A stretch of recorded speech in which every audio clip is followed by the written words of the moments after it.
యమధర్మరాజు గారి యొక్క కోర ఎప్పుడు పైకొస్తుందో అప్పుడు పరమ భయంకరమైనటువంటి ప్రమాదములు జరుగుతాయి.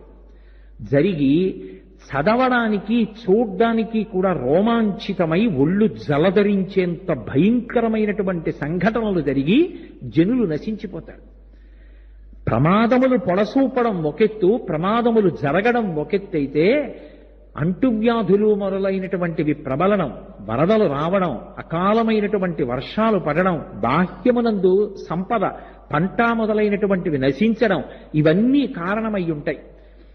ఇంత నష్టం జరగకుండా ఉండాలి అంటే ఈశ్వరుని యొక్క ఉపాసన ఒక్కటే మార్గం. భగవంతుని ఉపాసన చేశామనుకోండి, శ్రీ మనకి అనుగ్రహింపబడుతుంది. వెంకటేశ్వరుడికి శ్రీదేవి భూదేవి భార్యలు అంటే ఆయనకి ఏదో సరదా పుట్టి ఇద్దరిని పెళ్లి చేసుకున్నాడని భావన చేయకూడదు. ఆయన విభూతులవి. ఈ భూమి నుండి అనేకమైన సంపదలు వస్తాయి. అందుకే వసుంధర అని పేరు భూమికి. ఐశ్వర్యం ఎక్కడి నుంచి వస్తుంది అంటే భూమిలోంచే వస్తుంది. నేను ఇల్లు కట్టుకోవాలి, కావలసిన ఇటకలు ఎక్కడి నుంచి వస్తాయి? భూమిలోంచే. నేను కారు కొనుక్కోవాలి, కారు తయారు చేయడానికి ఇనుము ఎక్కడి నుంచి వస్తుంది? భూమిలోంచే. కారు నడిచే పెట్రోల్ ఎక్కడి నుంచి వస్తుంది? భూమిలోంచే. అసలు భవతి ఉన్నాడు అంటారు సంస్కృతంలో. ఉండడానికి ఆధారం భూమే, తినడానికి పంట భూమిలోంచే. అన్నీ ఇచ్చేది భూమి. అలా ఇవ్వాలా వద్దా? ఎవరిని అడిగిస్తుంది ఆవిడ? ఆయన ఇటు తిరిగి అన్నాడు అనుకోండి, ఆవిడిస్తుంది. ఆయన ఎప్పుడు ఇలా అంటాడు, నేను చెప్పినట్టు బ్రతుకుతున్నారా? ఇదొక్కటి ఆయనకు కావాలి. ఆయన ఎప్పుడు చెప్పాడు? వేదంలో చెప్పాడు. వేదం ఆయన యొక్క మాట. వేదంలో ఆయన ఎలా బ్రతకమని చెప్పాడో అలా బ్రతుకుతున్నారు. అనుగ్రహించు. ఇప్పుడు పంట వచ్చింది, పంట పండింది, చేతికి రావాలి. అది శ్రీ అనుభవంలోకి రావాలి. తినాలి. తినాలి అంటే ద్రాపేయం ధస్వస్పతే దరిద్రం నీలలోహిత ఏషాం పురుషాణం ఆభేర్మోరోమో ఏషాం కించనా మమత్ అని ఎదుర్వేదం. అక్కడ సంపత్తి ఉండడం కాదు, అనుభవంలోకి రావాలి అంటే ప్రతిబంధకంగా రోగం లేకుండా ఉండాలి. ఎవరో పట్టుకొచ్చి నాకు ఇంత పెద్ద లడ్డు ఇచ్చారు, కానీ లడ్డు తినాలి అంటే నాకు మధుమేహం లేకుండా ఉండాలి. ఉంటే కదూ నేను తింటాం, లేకపోతే ఎలా తింటారు? తినలేరు. అందుకే వచ్చినటువంటి సంపద అనుభవంగా రావాలి అంటే మళ్ళీ భగవంతుని యొక్క అనుగ్రహం ఉండాలి. అందుకే సంపద అనుభవము రెండూ మనం పొందాలి అంటే మధ్యలో ఉన్న పరమేశ్వరుడి యొక్క అనుగ్రహము ఉంటే తప్ప సాధ్యము కాదు. అది ఆయన ఇద్దరినీ భార్యలుగా పొంది ఉన్నాడు అన్న మాటకు అర్థం. ఇప్పుడు అటువంటి పరమేశ్వరుడు సమస్తాన్ని ఇవ్వగలడు. కానీ ఈ శరదృతువు దగ్గరికి వచ్చేటప్పటికి యమధర్మరాజు గారి కోర ఒకటి పైకొస్తుంది.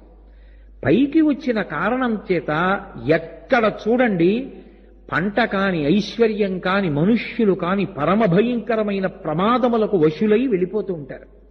దీన్ని తప్పించుకోవాలి అంటే ఆశ్వయుజ మాస ప్రారంభం నుండి భగవంతుని యొక్క ఉపాసన బాగా చెయ్యి. ఎక్కడ దోషం ఉందో దోషాన్ని మన్నించగలిగిన వాడు కూడా పరమేశ్వరుడే. అందుకని భగవంతుని యొక్క ఆరాధన చెయ్యండి.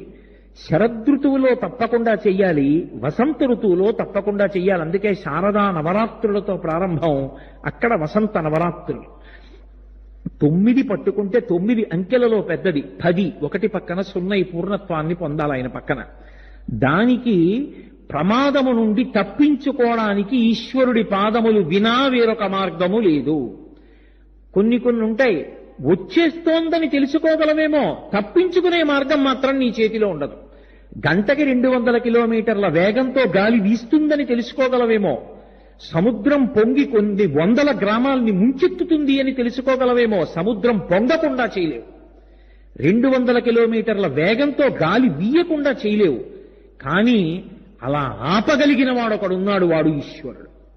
మధ్వాచార్యుల వారు సముద్రపు ఒడ్డున వెళ్ళిపోతున్నారు. దూరంగా ఓడ వెడుతోంది, బ్రహ్మాండమైన తుఫాన్ వచ్చి ఓడ ఊగిపోతోంది, ఇక మునిగిపోవాలి. ఆ ఓడలో ఒక విదేశీయుడు నాయకుడిగా ఉన్నాడు. ఆయన ఒడ్డు వంక చూశాడు. కాషాయాంబరములు కట్టుకుని మధ్వాచార్యుల వారు ఎడుతున్నారు.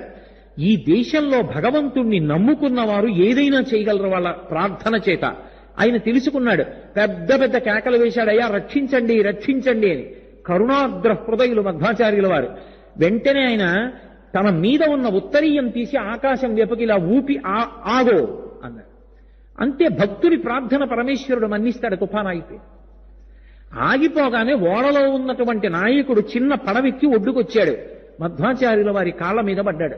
అయ్యా, ఇంత అనుగ్రహించారు, ఓడ మునిగిపోవాలి, మీ అనుగ్రహం వల్ల తప్పింది ప్రమాదం, మీరొక్కసారి ఓడ దగ్గరికి వచ్చి మీకు ఏ వస్తువు కావాలంటే తీసుకోండి అన్నాడు. నాకెందుకయా వస్తువులు, నాకు అక్కర్లేదు, ఏమీ అక్కర్లేదు, శుభం భూయాత్, మీరు సంతోషంగా ఉండండి అంటే ఆయన అన్నాడు, కాదు కాదు, కృతీచ ప్రతికర్తవ్యం దేశధర్మ సనాతన, అందున ఈ దేశంలో ఆచారం, వచ్చి మీరు ఏదో ఒకటి తృణమో పణమో తీసుకెళ్ళండి, నాకు సంతోషం. వెళ్ళారు మధ్వాచార్యుల వారు. లోపలికి వెళ్ళి చూశారు, ఒక పెద్ద గంధపు ముద్దలో ఏదో ఉంది, ఇది కావాలి నాకన్నారు. తీసుకొచ్చి ఉడుపి క్షేత్రంలో పుష్కరిణిలో కడిగారు. శ్రీకృష్ణ భగవానుడు రుక్మిణీదేవికి బహూకరించడం కోసమని విశ్వకర్మ చేత చేయించినటువంటి బాలకృష్ణుడి యొక్క విగ్రహం అదే ఇప్పుడు ఉడుపి క్షేత్రంలో ప్రతిష్ఠితమయ్యింది. ఒకనాడు మధ్వాచార్యుల వారు ఉత్తరీయం ఊపితే తుఫాన్ ఆగిపోయింది. పరమేశ్వరుడే అనుగ్రహిస్తే ఉపద్రవములుండవు, అందరూ సంతోషంగా ఉంటారు.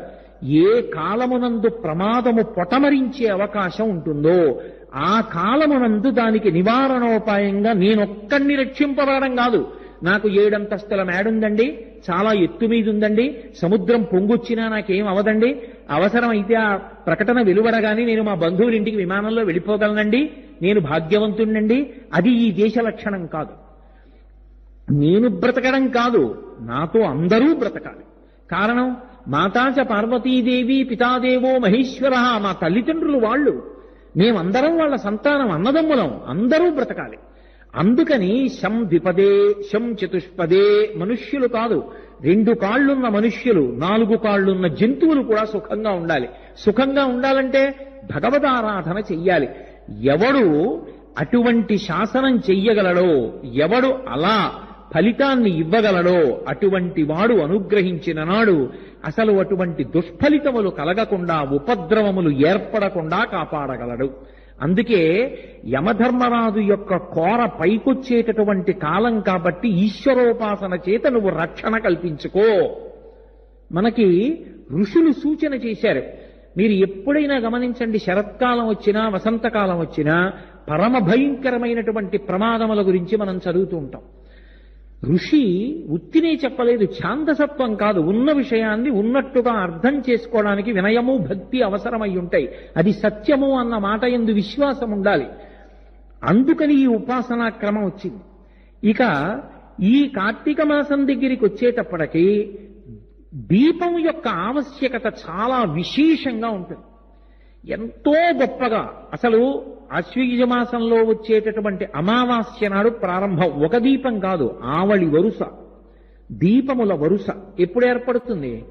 ప్రతిరోజు ఒక దీపం పెడితే మా ఇంట్లో 4 దీపాలు పెట్టి, మా పక్కింట్లో 4 దీపాలు పెట్టి, ఆ పక్కన 4 దీపాలు పెడితే దీపాలన్నీ కలిసి దీపాల తోరణం, దీపాల వరుస. దీపాల వరుసతో ప్రారంభం కావాలి ఆశ్వయుజ మాసం అమావాస్య నుంచి. ఇక ఈ మాసం వచ్చేటప్పటికి దీపానికి ఎనలేని ప్రాధాన్యత ఇస్తారు. కారణం, ఛాందసత్వంతో పెట్టారనుకోకండి, దీపానికి ఒక శక్తి ఉంటుంది. ఆవు నెయ్యి కానీ నువ్వుల నూనె కానీ వేసి దీపాన్ని పెడితే ఆ దీపం నుంచి వచ్చేటటువంటి పొగ ఏది ఉంటుందో అది ఏ ఏ ప్రాణులు ఆ పొగని పీలుస్తాయో ఆ ప్రాణులన్నిటికీ కూడా దీర్ఘాయుర్దాయం కలుగుతుంది అని. ఏ కారణం చేత అంటే శనీశ్వరుడు, శనీశ్వరుడు కాదు, గ్రహానికి ఈశ్వరత్వం లేదు. శనీశ్చర, శనైహి చరహ, ఆయన మెల్లమెల్లగా నడుస్తాడు. శనీశ్వరుడు హృదయము యొక్క నాడికి, ఆ జీవనాడికి ఆధిపత్యంలో ఉంటాడు. ఆయన ప్రీతి చెందాలి. ప్రీతి చెందితే ఆయుర్దాయం నిలబడుతుంది. నేను ఒకానొకప్పుడు దేవీ భాగవత వ్యాఖ్యానంలో ఒక చోట ఈ విషయాలు చదివి నాకు అనుమానం వచ్చి ఒక వైద్యుణ్ణి అడిగా, నాకు బాగా తెలిసిన వైద్యుణ్ణి, అసలు నిజంగా శరత్కాలంలో ఈ ఆశ్వయుజ మాసం కార్తీక మాసంలో అంత ప్రమాదం పొటమరిస్తుందా అని అడిగాను. అడిగితే ఆయన నాకు ఓ మాట చెప్పారు. కోటేశ్వరరావు, నాకు పురాణంలో ఏముందో తెలియదు కానీ నేను మీతో ఒక మాట చెప్తాను. మన శరీరంలో కొవ్వు ఉంటుంది. ఆ కొవ్వు చాలా చిన్నదిగా, చిన్న చిన్న నలుసులుగా నెత్తుట్లో ప్రవాహంగా వెడుతూ ఉంటుంది. అది అంతకు ముందు పర్వాలేదు, బాగా వెడుతుంది. కానీ మంచు బయట పడడం, లోకం చల్లపడిపోవడం ప్రారంభమైతే లోపల ఉండేటటువంటి ఈ రక్తకేశనాళికలు, రక్తం ప్రవహించేటటువంటి వెంట్రుకవాసి సన్నగా ఉండేటటువంటి నాళములు సంకోచిస్తాయి, చలికి మూసుకుంటాయి, అవి దగ్గర పడతాయి. అప్పుడు ఈ కొవ్వు వెడుతున్నటువంటిది మెల్లిమెల్లిగా ఒకటి వెళ్ళి ఒక చోట ఆగుతుంది, దాని వెనక ఇంకొక చిన్న నలుసు లాంటిది వచ్చి చేరుతుంది, ఇంకొక నలుసు చేరుతుంది, మెల్లిగా అదో గింజంత అవుతుంది.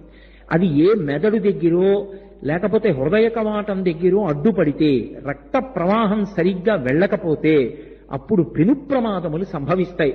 సాధారణంగా ఈ ఋతువులోనే మాకు ఎక్కువగా హార్ట్ అటాక్ కేసులు వస్తాయండి. కారణమేమి అంటే బయట ఋతువుకి అనారోగ్యానికి ఓ సంబంధం ఉంది అని చెప్పారు నాకు వైద్యులు. ఋషులు దార్శనికులు దీన్ని దర్శనం చేశారు. తులారాశిలో సూర్యుడు ఉంటాడు, సూర్యుడు భూమికి దూరంగా ఉంటాడు. సూర్యుడు భూమికి దూరం అయితే ఆరోగ్యం భాస్కరాది చేత్, ఆరోగ్యమంతా సూర్యభగవానుడి మీద ఆధారపడుతుంది అని శాస్త్రవాక్కు. సూర్యకిరణములకు దూరమై భూమి చల్లబడిపోతే ప్రాణులన్నిటికీ ఉపద్రవం కలుగుతుంది. ఏదో కృత్రిమమైనటువంటి స్థితిలో వేడి కల్పించడం కాదు, ఈశ్వరానుగ్రహంగా లోకానికి వేడి కల్పించారు ఋషులు.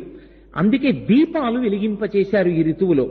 ఆ దీపాల మించి వచ్చేటటువంటి పొగ హృదయ నాడికి బాగా బలాన్ని ఇస్తుంది, బలాన్ని ఇచ్చి కాపాడబడుతుంది. మాకు కాకినాడలో ఒకరున్నారు, ఆవిడికి గుండె కండరాలు కొట్టుకోవలసినంత వేగంగా సంకోచించి వ్యాకోచించట్లేదు. అంటే ఒకానొకప్పుడు ఒక ఆయన ప్రతిరోజు ఇంట్లో ఆవు నెయ్యి దీపం పెట్టి లేదా నువ్వుల నూనె దీపం పెట్టి ఆ దీపం దగ్గర కూర్చో అమ్మా, ఏమీ చెయ్యొద్దు, దీపం వంక చూసి నమస్కారం చేస్తూ కూర్చో, దీపేన సాధ్యతే సర్వం, ఆ దీపం ఈశ్వర స్వరూపం, కూర్చో, దాని మించి పొగొస్తుంది, పీల్చుకొన్నాళ్ళన్నాడు.